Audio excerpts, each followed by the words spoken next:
Welcome to the American Dream and the American Dream Studio. I'm your host, Craig Sewing, and today we're taking you to Seattle for a real show, not a reality show, about the neighborhoods, the lifestyles, and the culture. Dan Keller and our top realtors out there are going to show you what this city has to offer. Let's get the show started right now. The search is over, baby. I'm right here, and I got it. The American Dream, the only show that combats negative media, not owned by a network, commercial-free, unscripted. I got it. These are stories for you and by you. I got it. I got it. I got it.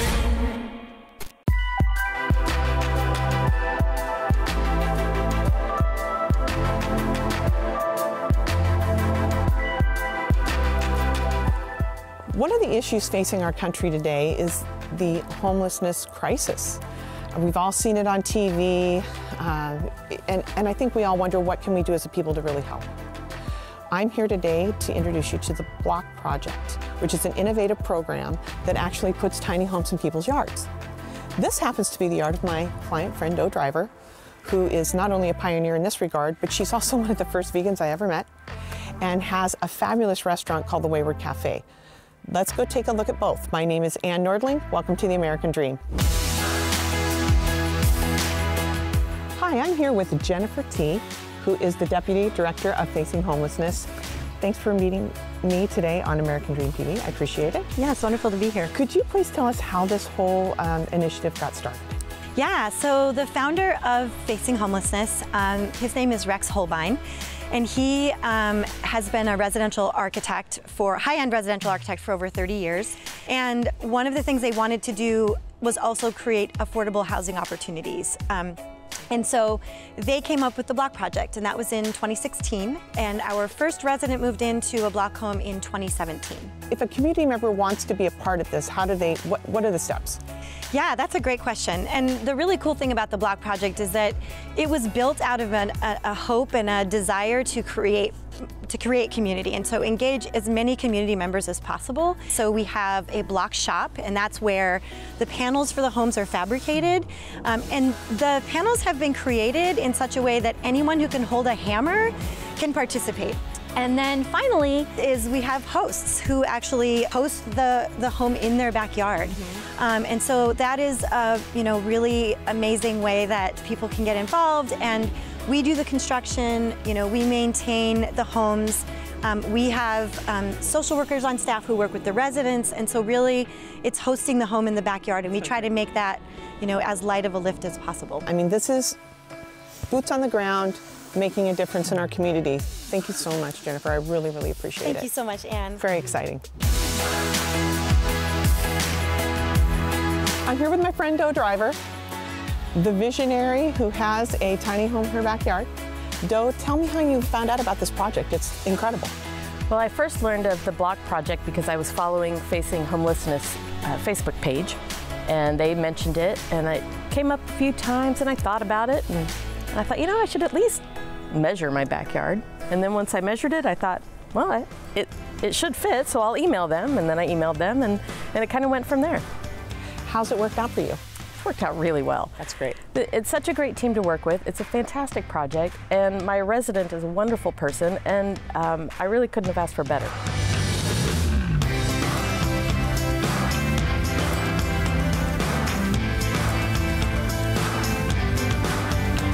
Here at the Wayward Vegan Cafe with Doe Driver, the owner, and I just wanted to ask, how long have you been involved in this restaurant, and what makes it special? Oh, well, about 13 years ago, I and my co-owners took it over, and kind of grew it into what it is now. We've moved it twice. Now we're in this great, beautiful space. Beautiful space with the big windows and lots of sunlight. And I think what really makes it special is that longevity. We have people who had their first date, they got married, they had kids, and now we've watched the kids grow up, and it's really special. That's wonderful. Well, we wish you the best, and hopefully this summer things will pick up because the weather will be nice. That's what we're hoping for, yeah. That'll be really great. So thank you so much for joining me on American Dream TV.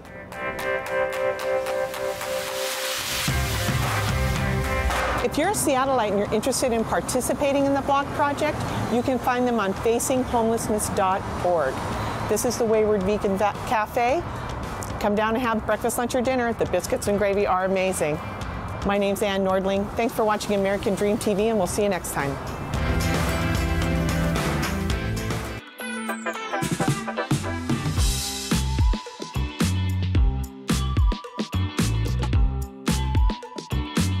Hey American Dream, I'm Beth G, your host. Today we are in Burlington, Washington, and we've got something really special planned. We're gonna do a live staging. We're gonna stage a living room and a bedroom. I'm gonna meet up with my colleague, Carrie Ray, and we're gonna go over some staging tips for you. So let's get started.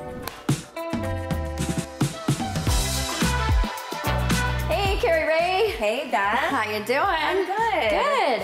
Okay, so we are in this lovely house. It is a 3-bedroom, 1 3/4 bath. Rambler, got the nice vaulted ceilings, a little bit older home. It is a little dated. And a little bit dated, and it's actually like makes it kind of the perfect candidate for staging. So when we're staging, we want to make sure the spaces look open, and staging helps to make places bigger. So what are we going to do in this living room? Well, I always like to make sure that we can paint a picture for a buyer coming in so they can help understand what the space can look like. Yeah, and what they can do with it. Right, so obviously living room setting, couch, some end tables and some lamps. So my tip for the dining rooms are so easy, I love it. But you just put in a table, do some place settings, some white plates, and then a couple napkins. Dress it up really, really nicely. So we're in the bedroom. This is actually a pretty small bedroom. Pretty tight. But a tip to making bedrooms look bigger is even in a small bedroom, putting a queen size bed and showing buyers that fits. Right. Also with the bed, I want to put it under a wall and not under the window if possible. One thing that I think is really handy, we're really lucky that this seller actually left this bed for us to use, but one trick you can use if you don't have an actual bed is air mattresses are acceptable to stage with. And one of the tricks you can do is do a double height queen size mattress and put the bed skirt over that. And then on top of that, you can use a regular height queen size air mattress on top of that and build your bed from there. And that way you have the volume of it looking like an actual bed. Yeah, well, I think we've kind of talked about what we're gonna do in the bedroom, so let's do it. Get started? Okay, yeah.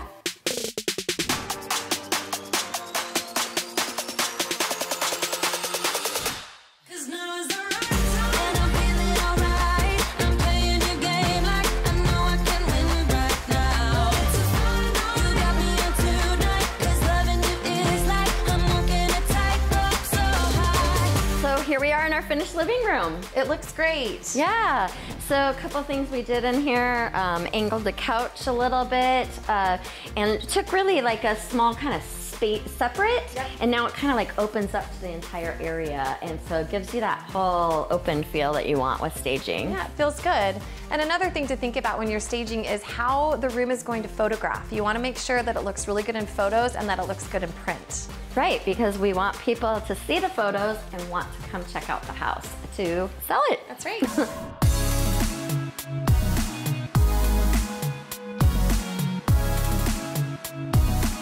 So we're in the bedroom, we're finished. Like I said, tips for the bedroom is my bed in a bag and have all the pillows and touches of color. Behind the bed, you either have a head post or some artwork, so kind of tie everything together.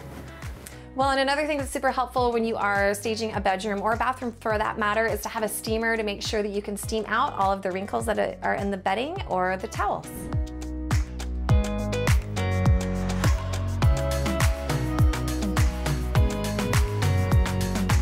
Thanks for joining us on this episode of American Dream where we showed you how to stage a house. I'm Beth G, your host, and we'll see you next time.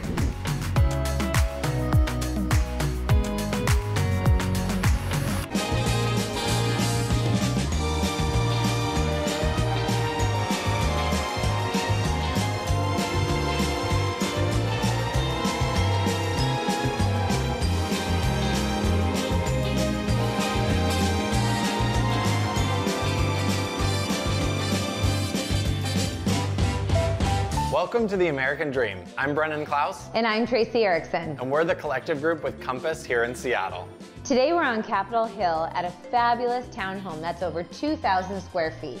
That's right. This is not your normal townhome for Seattle. So it's actually much wider and it offers a lot more space than many of the townhomes that are built these days. Absolutely. This townhome offers a nice open kitchen with an island, plenty of counter space, lots of cabinet space, and leads right into the dining, living, and out to the patio. That's right. Yeah, this townhome actually has 3 outdoor spaces, 2 patios, and a rooftop deck where you have amazing views of the Puget Sound. On top of all of that, there's 3 parking spaces, which is a total commodity in Capitol Hill where parking is very difficult. Absolutely.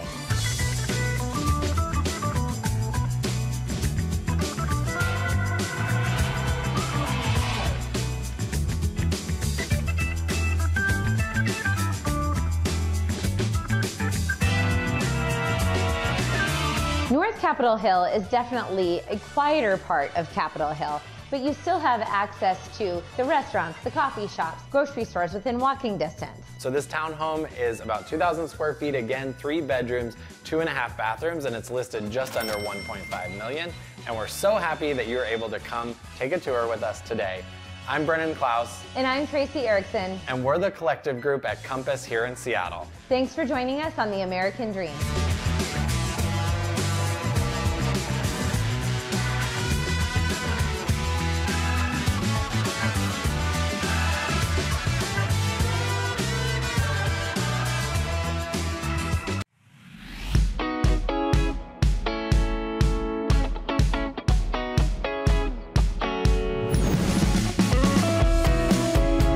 I'm Steve Kennedy, host of American Dream TV, Selling Seattle.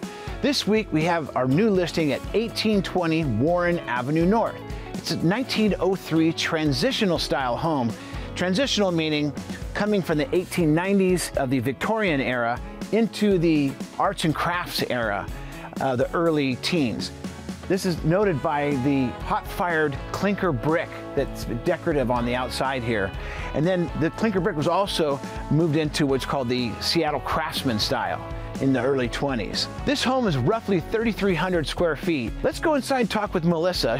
She can show us the intricate details going from the Victorian into the arts and crafts and craftsman era. Let's go inside.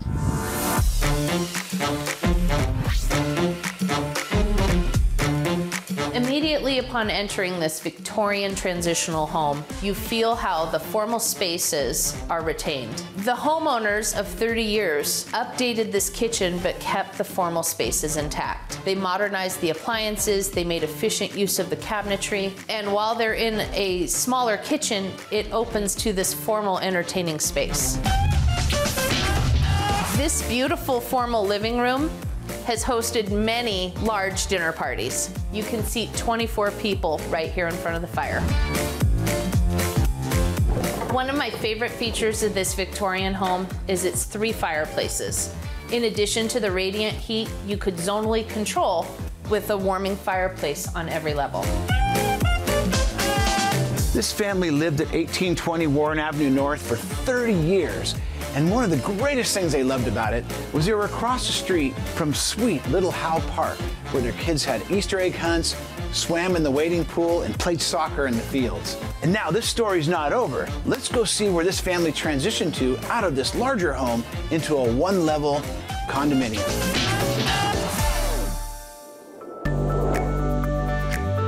At 1820 Warren Avenue North, we talked a lot about how architecture transitions, but here at 200 West Highland, let's talk about how families transition. After 30 years in that beautiful house, we found a place for them here at 200 West Highland in one of these luxury condominiums.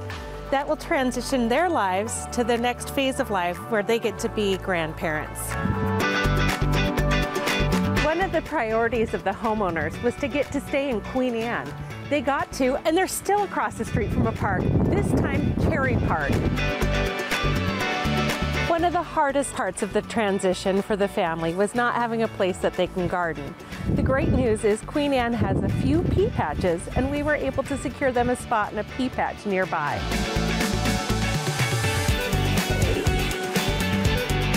This is the Steve Kennedy team signing off. We'd like to thank you for joining us today on American Dream TV, Selling Seattle. Have a great weekend.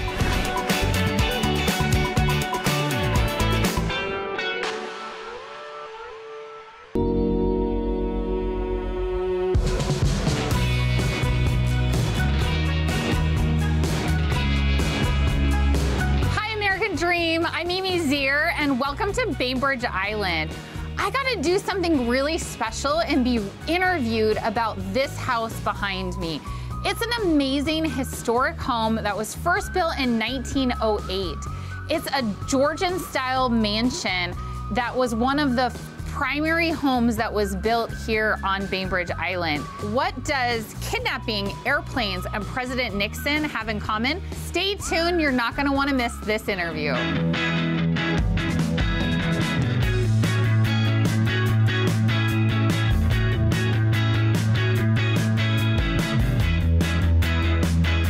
So this home is actually my parents' home. They bought it a few years ago and have done quite a few renovations and improvements and just have loved the amazing view of the Olympics that you get. This home has amazing history to it that I'd love to share with you. The first owner was actually Robert Magner, and he was a pretty well-known Seattleite. He actually was the Commodore of the Seattle Yacht Club. He built this home from a Sears Roebuck catalog kit. So apparently he ordered a custom kit, built this up on this hill, and as you look out, you could see the races kind of coming around the corner. That is why he built the home in this particular location, is because it was the perfect place to watch the races. The home was originally constructed in 1908, and then after that kind of remodeled. And then in 1928, they sold the home to George Westinghouse III. What's really fascinating is at this time in history, on the East Coast, there was a lot of kidnapping of kids of the rich and famous. And so George Westinghouse III was actually the son of the famous Westinghouse Electric Company. So he, as that descendant, had a lot of money, and he had 6 kids. So he really didn't want his children to be kidnapped, and so he came out to Bainbridge Island to seek sanctuary out here. And when he was here, he bought this home, but then he also bought the surrounding 200 acres. And then he proceeded to do the main part of the remodel to this house. So he enlarged this home to be 6,750 square feet. Him and his 6 kids and his wife lived here until they heard about a kidnapping that happened in Tacoma in 1936. And they decided that was way too close for comfort. In the middle of the night, sold the house for a song, and they took off to one of their other homes. In the 60s, a very famous person, ironically, bought this house. This was John Lindbergh. Now, John Lindbergh is the son of Charles Lindbergh, who flew across the Atlantic and all of that, the famous aviator. Now, the Lindbergh baby is almost as equally as famous to John Lindbergh, was kidnapped and killed at age 20 months. There is a famous story that we can't confirm or deny if it's true, but when Apollo 11 landed on the moon in 1969, it is alleged that President Nixon called Charles Lindbergh, who was staying at this very home. And so that's kind of one of the famous stories that goes along with this house.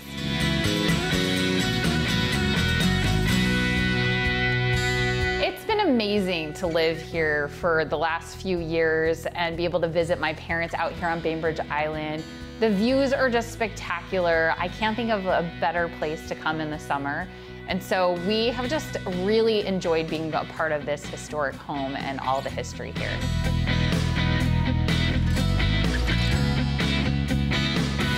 Thank you guys for joining me today for that interview. I was so excited to be able to share with you all about this historic home. I can't wait to see you on my next episode of American Dream. Have an amazing day.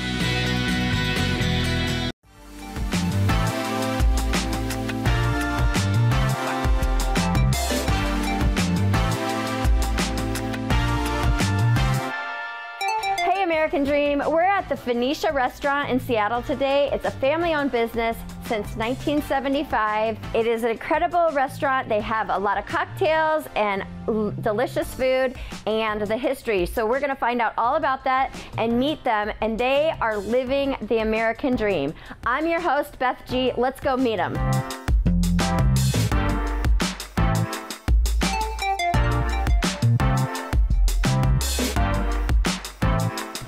So, Sonia, thank you for inviting us into your family's restaurant. Oh, thank you for thinking of us. Tell me a little bit about how this place came to be.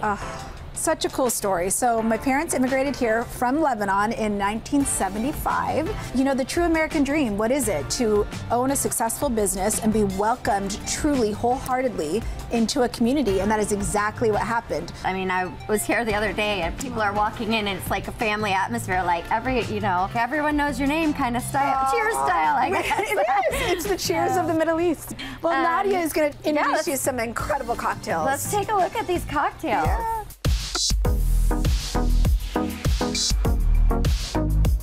So Nadia, the other sister, she's got cocktails for us.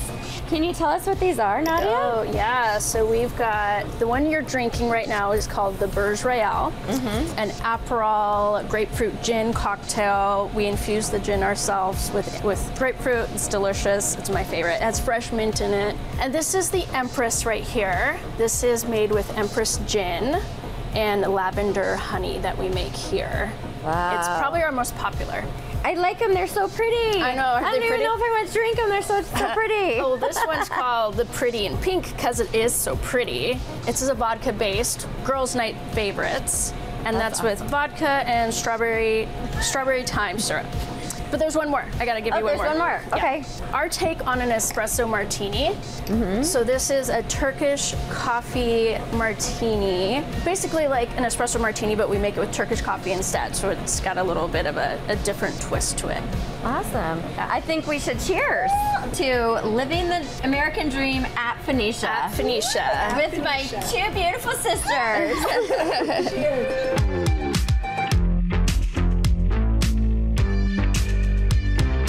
Welcome to the table, ladies. Thank you. Oh, thank you. And we've got your lovely cuisine out here. Can you tell us a little bit about some of these dishes? Absolutely. So this lamb lollipops are my absolute favorite, my go-to. I have them every night. My heart doctor is going to love that. My cardiac lamb is good for your heart. I have a personal cardiologist because of the lamb. Okay, that's great. So we have some beautiful, they are marinated in rosemary. These are just to die for. I like butter lamb. Awesome.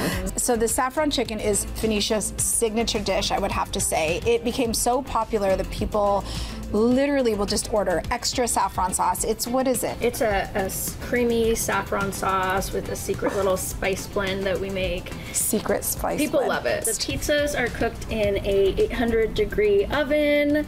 It makes them cook really fast, but the crust puffs up big, so it's crispy on the outside, but light and airy on the inside. It's delicious.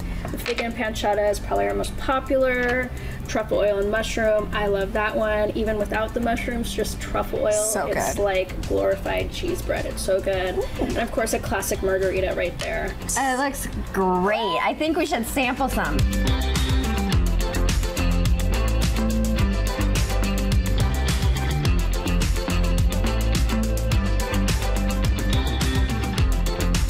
Gosh, this was so much fun, you guys. I mean, we're all hugging because we're like family.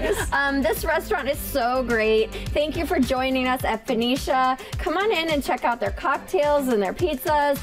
And it's just such a historical part of Seattle. I'm so excited, and we will catch you next time on The American Dream.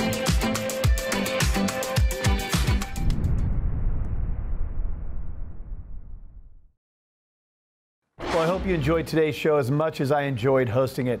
This is a real show, not a reality show, about real estate, lifestyle, and culture. Hope you enjoyed it. And don't forget, you can follow the story on social media as well, at The American Dream TV. Until next time, cheers to your American dream.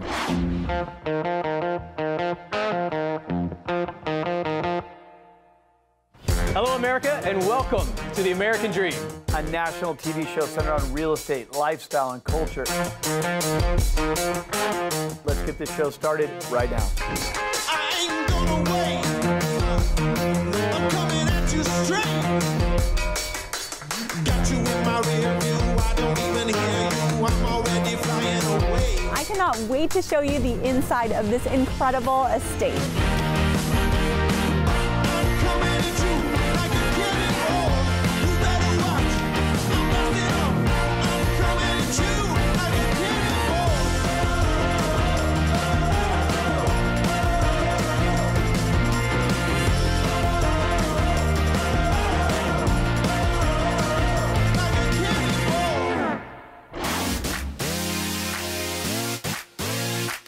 Welcome back to the American Dream.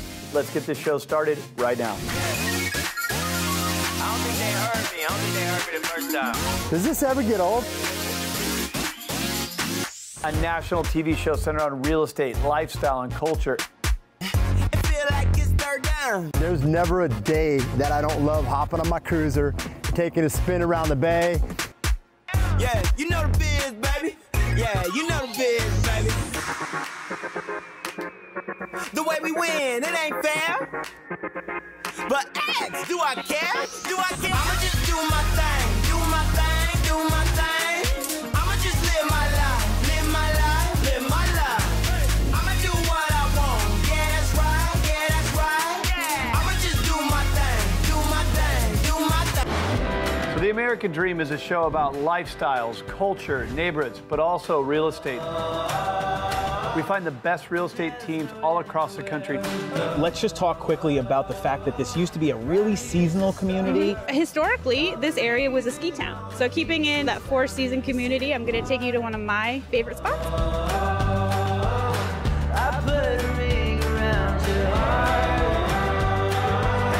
heart. The importance of having a person. I think it's really important that you have somebody that you know and trust.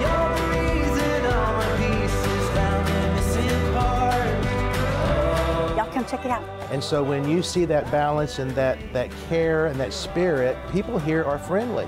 Thank you so much. Thank you, Tricia. That's all for today. In the meantime, cheers to your American Dream. American Dream TV is a chance for America to hear from small business owners and big dreamers, local leaders and trendsetters, tastemakers and upshakers, the men and women, young and old, in every ethnicity.